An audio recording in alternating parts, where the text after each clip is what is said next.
a no ser a sí mismo. Entonces Dios por sí mismo había jurado. Y ustedes ven en el versículo 7 que dice, yendo, predicar el reino, predicar diciendo, el reino de los cielos se ha acercado. Obviamente que el Señor está hablando aquí del Evangelio y de todo más, de la salvación, de todo encerrado en lo que significa la palabra, el reino de los cielos se ha acercado. Cuando nosotros estudiamos Mateo capítulo 4, cuando empezó, todavía no era otro, bueno, algunos empezaron en aquella época, no grabábamos nada y fue en la otra casa, hace muchos años atrás, como 3 ya. Nosotros empezamos este estudio con Mateo 3, en 2015 creo que empezamos, 2016. Y vamos por Mateo 10. Así que prepárense. Saquen sus propias conclusiones. En 3 años. Wow. Por lo menos. Para con nosotros. En serio. Dios ha sido bueno, ¿verdad? Y ahí vamos. Quietitos, pero no paramos. En el nombre del Señor. Y las obras que el Señor ha hecho, ¿no? Dios ha sido bueno con nosotros. Pero me gustaría refrescarles un poco los pensamientos, por eso les decía que voy a ir para atrás y para adelante, notas y otras cosas. Cuando hablamos sobre el tema de que Jesús, el primero que habló sobre el advenimiento del reino de los cielos fue Juan el Bautista. Incluso Jesús después menciona, desde los días de Juan el Bautista, el reino de los cielos sufre violencia. El reino de los cielos, y esta frase tan mal interpretada en muchos aspectos, tiene que entenderse desde esa realidad de que el reino de los cielos se acerca a la tierra en el sentido absoluto de la palabra, aunque la absoluta extensión de ese reino aún no están establecidas entre la tierra y por eso no se usa la palabra en la Biblia, se estableció, sino se acercó. Y ahí es donde muchos predicadores modernos se equivocan, que intentan establecer, que yo establezco, o yo declaro que aquí se establece el reino de Dios. No existe un ser humano que tenga la autoridad para hacer eso. Eso es fanfarronería, no es otra palabra. El establecimiento del reino de Dios se va a ejecutar a través de Cristo. Y solo Cristo lo puede hacer y lo tiene que hacer en persona. Imagínense que lo va a venir a establecerlo. Una de nuestras grandes esperanzas, que no es la única porque tenemos esperanza de vida eterna, pero nuestra liberación completa, o bien a través de la muerte, que no nos gusta, yo siempre digo y lo voy a repetir, nuestra casa celestial es hermosa, pero está justo ubicada atrás del cementerio, por eso no nos gusta ir todavía, ¿verdad? Porque el barrio no es tan lindo para llegar. Una vez que pasamos el barrio feo, el lugar es maravilloso, pero nadie quiere pasar por el cementerio, ¿verdad? Tú le preguntas a la gente, ¿tú quieres ir al cielo? Sí. ¿Te querés morir? No. ¿Y cómo hacemos? ¿Cómo la comemos esa? ¿Verdad? Somos todos iguales. Yo estoy en ese grupo, by the way, no pretendo haber alcanzado nada. O sea, esto es simplemente un comentario entre nosotros, exponiendo nuestras propias miserias, ¿verdad? Entonces, con mucho cuidado, tanto Juan como Jesús no usaron la palabra establecer el reino de Dios, sino que usaron la palabra, ¿verdad? El reino de los cielos se acercó. ¿Qué significa esto? Y cuando estudiábamos Mateo 4:23, hablábamos de 4 aspectos que quiero recordar hoy. En primer lugar, el reinado, el gobierno o la soberanía de Dios al alcance del individuo. El individuo puede optar para que Dios sea su rey. O sea, el reino de los cielos se acercó. Ahora Dios le ofrece al hombre nuevamente, a través de la obra de Jesús, la posibilidad de que en su vida Dios sea el rey absoluto. Ahora, esto es muy interesante porque en todos los aspectos del establecimiento del reino de Dios en nuestra vida, es una cuestión individual. Obviamente que el establecimiento del reino de Dios entre nosotros produce lo que conocemos por la iglesia. Es el grupo de los redimidos, de la gente, que ese sería otro aspecto. El advenimiento del reino de Dios en la vida de cada uno significa que ahora se puede formar un grupo de gente que reconozca el mismo señorío y que tengan cosas en común. Por eso el término iglesia no significa institución. Básicamente iglesia en el Antiguo Testamento es asamblea, es el grupo de los participantes. Y en el Nuevo Testamento la palabra en griego sugiere más que asamblea, llamados hacia algo, mejor dicho, hacia afuera de algo. Ese es básicamente el concepto de la palabra eclesia que usamos como iglesia. Porque el concepto iglesia no es la institución, no es institucional, es el resultado del reino de Dios establecido en personas que juntas participan de lo que Jesús llamó o sugirió que podía ser cuerpo, edificio, y que otras, familia, otras analogías, todas sugiriendo a la congregación, a la reunión, a la comunión de gente que previamente aceptó el reinado de Jesús. Dios ni Jesús nunca sugirieron en el Nuevo Testamento, en el sentido de iglesia, un establecimiento del reino en términos de ciudades, países o lugares físicos. Eso no va a suceder hasta la venida de Cristo. Eso es una promesa futura. Entonces el acercamiento del reino sí promueve el reinado absoluto de Dios en un día. Pero ese es un aspecto futuro. Ustedes tienen que entender que hay un aspecto del reino de los cielos, que es hoy, ahora, pero hay un aspecto del acercamiento del reino de los cielos que se va a consumar en un futuro. Dice que Él vendrá y que Él regirá. ¿Quién es Él? Cristo, el Señor, Jesús, el Hijo, vendrá y regirá las naciones ¿con qué? Con vara de hierro. Muy bien, no hago más exámenes, mejor yo lo largo de Juan, así no me quedan los silencios. Muy bien, con vara de hierro. ¿Qué significa vara de hierro? Que va a tener un vara de hierro y le va a pegar en la cabeza. Aunque bien que nos gustaría que le dieran unos hierrazos, unos cuantos que están de vivo. No, significa con autoridad absoluta. No va a ser como ahora que Él va a venir como siervo y lo van a poder agarrar. Cuando Jesús venga como rey, se va a levantar alguno que levanta así el martillito, levanta la voz para decirte con desenterrado. No queda ni el loro ahí. Se acabó el siervo del Señor, ahora viene el rey, el Señor, el dueño que va a decir, no, ahora ustedes me van a servir. Y ustedes van a someterse a mi señorío.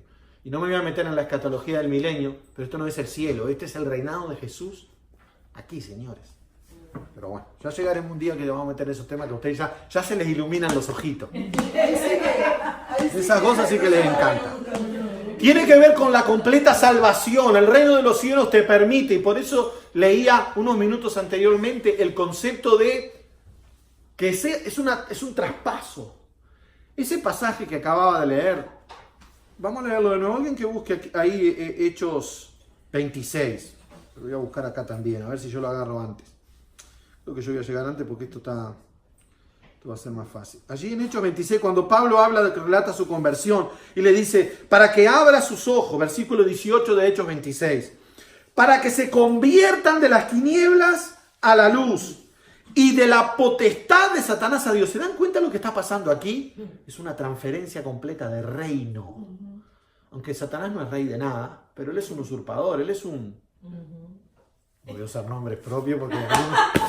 ¿Verdad? Es un usurpador del reino. Es un... ¿Cómo se llaman hoy en día? Dictadores, ¿verdad? ¡Oh! ¡Ay, eso sabía! ¡Suéltalo! ¿Verdad? Son gente que usurpa, que son... En realidad es una rebelión, no es un reino. Pero Jesús lo reconoce como la autoridad de este mundo. Ojo ahí, Jesús dice, no, Él es el príncipe, le da un rango, no de rey, pero el tipo es, y llama el reino de las tinieblas, ¿verdad? Formaron un reino dirigido por un príncipe usurpador que es Satanás. No era el heredero del trono. ¿Quién es el heredero del trono? Cristo. Muy bien. Este traspaso es la oportunidad, lo que Jesús dice. Díganles que el reino de los cielos se acercó. Díganles que pueden salir de las tinieblas a la luz. Que pueden tener una salvación de todos los efectos del reino de las tinieblas. Y ese es un aspecto fundamental que nosotros tenemos que entender. Tiene que ver con la oportunidad de ser una comunidad en la cual Cristo sea el Rey. Pero no confundan la iglesia como cuerpo de Cristo, que es un cuerpo espiritual, no físico, aunque tiene aspecto físico porque somos todos de carne y hueso, con que yo declaro a Jesús como rey de Venezuela. Bueno, Jesús puede ser de rey de Venezuela únicamente cuando todos y cada venezolano sea de Cristo. Antes de eso no es rey de nada. ¿Entienden la diferencia? Jesús no se va a sentar en el trono de Venezuela hasta su venida. Quiero avisarles a todos los venezolanos que aunque no pasara nada, un día en la venida de Cristo Jesús se va a sentar sobre el trono de Venezuela, Uruguay, Estados Unidos y de todos los reinos de la tierra. Y será Se acabará derecha, izquierda, derecha, izquierda, rojo y blanco. Se acabará.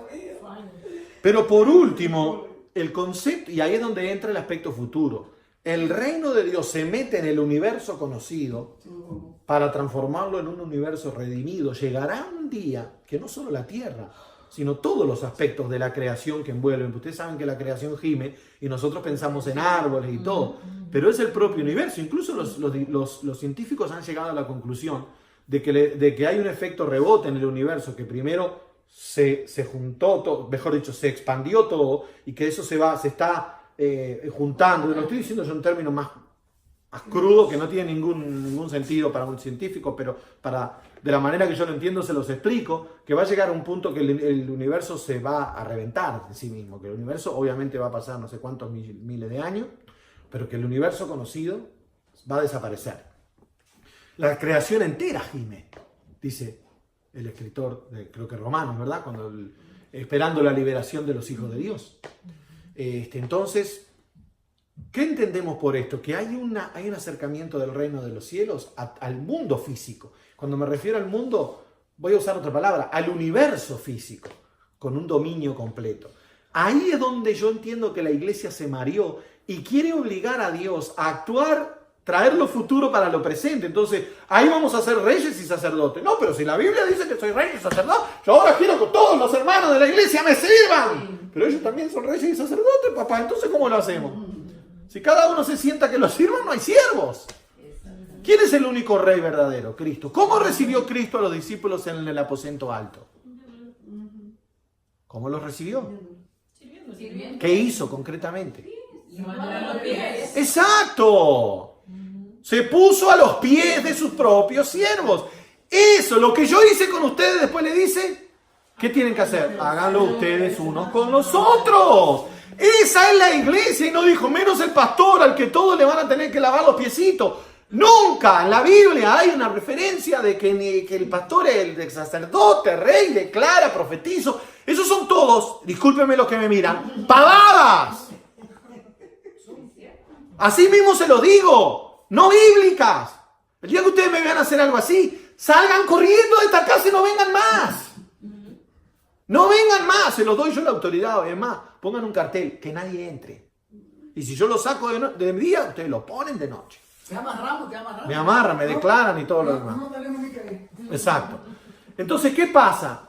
El gran desafío... Tengo unos minutitos más. Cada vez me cortan más las predicaciones. El gran desafío que nosotros tenemos es... Esto lo que no es que... el reino de los cielos se acercó, como quien repite una frase. Jesús les está diciendo... Díganle primero a mi pueblo que ahora sí el rey que David adoraba... El rey que antes sí era rey de una nación. Antes de Cristo, Dios era rey de Israel.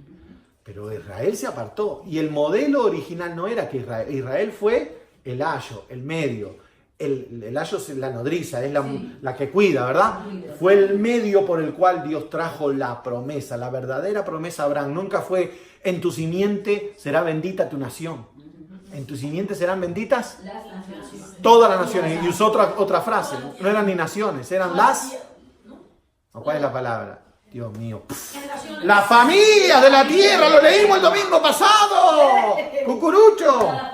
Todas las familias de la tierra. Gloria a Dios. Entonces ahora volvemos. Dios mío, me voy a dedicar a otra cosa. Lo mío no es enseñarlo. Muy bien.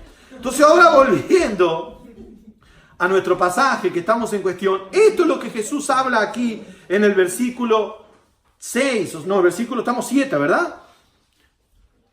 Que dijo, y yendo y predicad diciendo el reino. No dijo, predíquenle, vengan a la iglesia, vení conmigo el domingo. No, Díganle a la gente, el reino de los cielos se acercó. Me acuerdo una vez que yo estaba en un banco y la persona me dijo, ¿usted se ve que es creyente? Sí, yo soy creyente en Dios y en Jesucristo como Señor y Salvador. Así mismo le dije. Ella dice, wow, ¿y usted de qué grupo participa? Yo soy del grupo de los que somos ciudadanos del reino de los cielos y predicamos que el reino de los cielos se acercó. ¿Usted es cristiano o testigo de Jehová? Yo soy cristiano, sigo a Jesús, soy cristiano. Ah, entonces ¿de qué iglesia es? De la única que existe, le dije. La iglesia de Jesucristo. A la mujer ya le salió un mito por acá. Ah, no, sí, pero ¿usted predica el evangelio? Claro, predico que el reino de los cielos se acercó. ¿Qué fue lo que Jesús te mandó a predicar a ti? Ni sabía, porque nunca, lo único que sabía es que tenía que invitar a alguien para el domingo. Eso es todo lo que saben. No saben qué significa que Jesús nos dijo que el reino de los cielos se acercó. Explíqueme qué significa. Si tú le dices a alguien, el reino de los cielos se acercó, te dice, ¿y eso qué significa? Buena pregunta, ¿eh? No sé, no tengo ni idea, pero suena lindo. No me vas a decir que no suena lindo. ¿Verdad? Entonces, esta mañana les he vuelto a recordar algo que dije hace unos años atrás. El reino de los cielos se acercó. Es la oportunidad que en Cristo Dios te da de anticipadamente, antes de que venga Cristo como Rey, tú puedas obtener, tú ya puedas ser parte de ese reino. La ventaja que tú tienes sobre cualquier otro es que cuando Cristo venga, tú vienes con Él, tú no vienes contra Él. Y tú quieres estar con Él cuando Él venga. Tú no quieres estar del otro lado. Porque dice la Biblia que de su boca sale una espada aguda para herir con ella a las naciones. Él pisará el lagar del vino, del furor y de la ira. Porque déjenme decirles que la ira de Dios que cayó sobre Jesús será Jesús en su venida. Miren esto, entonces. O sea, Jesús que recibió la ira de Dios, y a Laura se le acabó el mensaje desde que agarró el bebé. La ira de Dios. La ira de Jesús, te sigo. La ira de Jesús ahí me acaba de demostrar que no me sigue. ¿Vieron? Por eso es linda la iglesia casera, porque le podemos tirar la oreja en el momento. Si ella fuera una hermana que yo no le pudiera decir eso, se iba sin entender nada. Muy bien, entonces, la ira de Dios que cayó sobre Jesús y el pecado fue castigado, o sea que Dios, con el único que tiene ira hasta el final, será con Jesús, y ya la descargó. Ahora siguen siendo, amándose eternamente en unidad, pero Jesús será la ira de Dios en su venida. La diferencia es que tú serás parte de ese ejército. Es más, si estás vivo para la época, dice que tú vendrás con Él en su venida, físicamente o en el cuerpo glorificado. Si tú crees más que eso, ¿te imaginas que ya me estoy haciendo una película? Muy bien. Pero yo quiero terminar esta mañana, luego que hablamos esto, diciéndoles que inmediatamente en este pasaje, si ustedes van a ver, dice que Jesús le pide algo, y lo vamos a ver con más detalle porque no tengo tanto tiempo, pero quiero, además de irse esta mañana con la bendición de que tú fuiste lo suficientemente iluminado para salir de las tinieblas a la luz. Tú fuiste arrancado de un reino que es una mentira, que es una rebelión, y fuiste plantado en un reino que es eterno, inconmovible, inmutable, como dice. Si Dios es incambiable eternamente, dice Max Lucado, entonces nuestra esperanza puede ser inmutable eternamente. Este Dios que te ha plantado y en el cual estás seguro, lo hizo por amor a ti, porque quería vivir contigo. Él te ama. Y viendo que estaba todo muy lindo, pero que salir, bueno, genial, y yo me voy a meter con esto más adelante, pues ya son 11:17 y no quiero hablar más. Ni ustedes quieren que yo siga hablando. Pero el gran desafío de Dios fue no solo llevarnos a un nuevo reino, fue entender nuestro dolor en este lado, porque nuestra salida del reino es espiritual mientras tanto. La muerte o la segunda venida de Cristo nos van a trasladar completamente. Dice que el dolor se queda acá, todos tus dolores. Tú sabías que tu cáncer te mata, pero muere contigo. Y tú resucitas y él no. Es cierto, la vejez te mata. ¿Verdad? No queremos envejecer. Yo no tengo problema en envejecer. Yo me siento más viejo de lo que soy. Pero la vejez se muere y tú no. Tú vives eternamente. Es cierto, hay otras enfermedades, SIDA, ¿cuál otra, verdad? Hay un montón de enfermedades que matan hoy en día. Mi suegra murió de una, ¿cómo era que se llamaba? Una fibrosis pulmonar, que ni se sabía lo que era exactamente y la estaba matando. Pero la fibrosis murió con el cuerpo de ella, pero ella vive eternamente. El cáncer de mi padre lo mató a mi padre, pero mi padre vive eternamente, ¿verdad? Un coágulo mató a mi madre, el coágulo se murió con ella. ¿Me están entendiendo lo que quiero decir? Todos son ínfimos. Por eso dice Pablo, sorbida es la muerte en victoria. ¿No es maravilloso eso? No hay que mirar las cosas desde la perspectiva eterna. Y si eso fuera poco, y como si eso fuera poco, esa sería la frase correcta, Jesús dijo, pero paren, esa gente va a seguir enferma a pesar de que pase de las tinieblas a la luz. Sanad a los enfermos. Miren qué tremendo. Y al ir predicar diciendo primero el reino de los cielos se acercó, pero su necesidad está ahí. Entonces sanad a los enfermos, resucitad muertos, limpiad leprosos. Miren las cosas que está hablando. Echad fuera a los demonios. Gratuitamente recibiste. Gratuitamente. Dad. De gracia. Recibiste, y dice otra versión, dad. De gracia. Yo me voy a meter en este tema y va a salir sangre para todos lados. En este de gracia recibiste, dad de gracia. Prepárense. Y los que me miran por video, que se preparen. Va a saltar sangre para todos lados. Pero antes de que lleguemos a ese punto, hay una maravillosa verdad, que es la que el Dios que te salvó y que se instaló en tu vida, no está mirando solo para arriba y te dice, no te preocupes, a mí las cosas terrenales no me importan. A Dios siempre le han importado tus dolores en la tierra y jamás será indiferente a ellos. Hay momentos en que te va a sanar, hay momentos en que no. Hay gente a la que Dios la ha sacado de un cáncer, hay gente que Dios se la ha llevado a través de un cáncer. A los dos Dios les ha dado vida eterna. Pero hay momentos en que Dios, por su voluntad, va a permitir que el dolor se mantenga. Eso no significa que está ajeno a tu dolor, sino que está obrando su perfecta voluntad. ¿Amén? Amén. Qué tremendo tiempo, ¿verdad? Vamos a orar y que Dios nos ayude al domingo que viene a recordar aunque sea una de las palabras que dije. Señor, gracias por esta mañana y por el precioso tiempo que compartimos. Gracias por tu palabra, que es lámpara a nuestros pies y lumbrera en nuestro camino.